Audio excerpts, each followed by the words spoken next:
అందరికీ నమస్తే అండి. దోసకాయ అయితే ఒకసారి ఇలా వండి చూడండి. వీడియో స్కిప్ చేయకుండా చూడండి. స్టవ్ మీద గిన్నె పెట్టుకుని 2 చెంచాలు నూనె పోసుకోవాలండి. నూనె కాగాక తాలింపు గింజలు వేసుకోవాలి.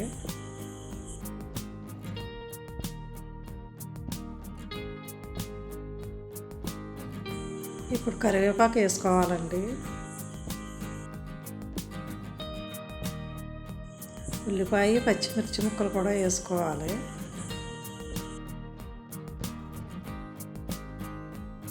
ఇందులో కొద్దిగా ఉప్పు వేసుకొని వేయించుకోవాలండి.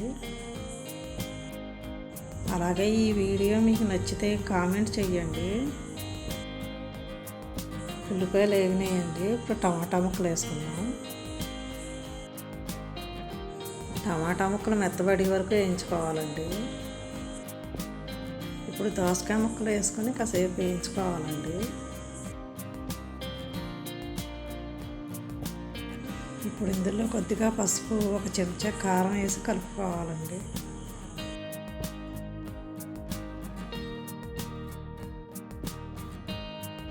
ఇప్పుడు ఇందులో నీళ్లు పోసుకోవాలండి. పండిన దోసకాయ అయితే నీళ్లు తక్కువ పడతాయి, అదే పచ్చికాయ అయితే కొంచెం నీళ్ళు ఎక్కువ పడతాయండి. ఇప్పుడు మూత పెట్టి మంట సిమ్లో పెట్టి ఉడికించుకోవాలండి. కూర ఉడికిపోయిందండి. ఇదేనండి దోసకాయ టమాటా కూర. ఈ వీడియో మీకు నచ్చితే లైక్ చేయండి, షేర్ చేయండి, సబ్స్క్రైబ్ చేసుకోండి. ఉంటానండి.